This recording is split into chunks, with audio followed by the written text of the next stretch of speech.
Hey, good morning, everyone. Welcome to Everyday Faith Day 25. Hope you guys are doing amazing today. And thank you to everybody who picked up my slack while I was on the road.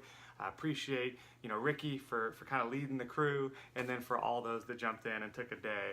But excited to be back with you guys. Excited to jump into day 25, which says this: "For our present troubles are small and won't last very long, yet they produce for us a glory that vastly outweighs them and will last forever."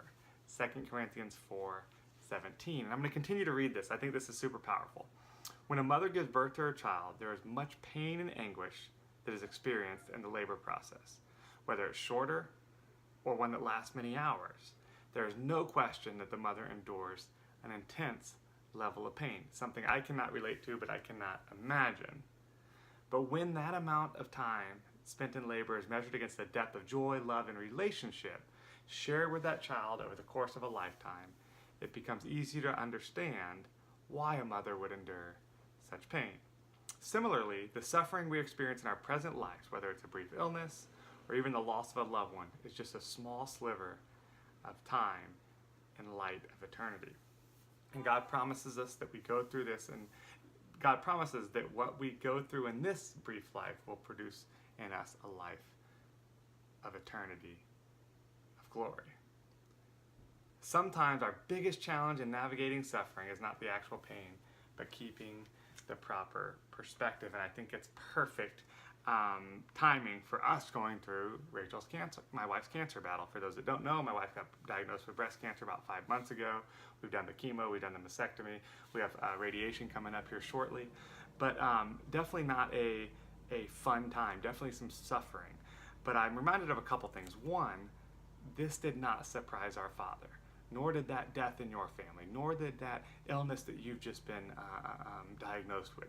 None of this surprised our Father. He had literally set this up in our lives because he knew many years ago that during this chapter this was going to happen. And I could tell you instance after instance of how this lined up. And if we were going to get cancer, this was the time for it to happen. And it wasn't last year, and it wasn't 2 years ago, and it wasn't 5 years ago, for so many reasons.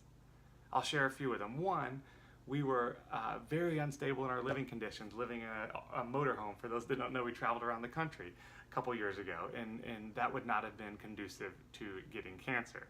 Two, I was with in a very different time in my life as far as my job, and I loved what I did, but my insurance was absolutely awful.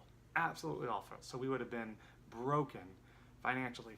Three, Rachel's father just retired, so he was able to. He and her mom were able to be here all the time. If that would have happened a year ago, there wouldn't have been as much flexibility. Four, we're in Lincoln, Nebraska, of all places, because of FaithBox. We're in Lincoln, Nebraska, and had the most incredible doctor who's a believer. He and his wife are believers. They love Jesus, they love people, and I can't imagine having another doctor going through this with us, guys. And I could continue to go and go and go and go. So he aligned this suffering time up for us. He put us in the exact place at the exact right time. And I know it sounds terrible because, guys, cancer is not fun, but if we were going to get it, this was the exact moment it made sense. Guys, I honestly have 5 or 6 other major reasons or major things that align for this to be the chapter for that to happen. So yes, the suffering is no fun.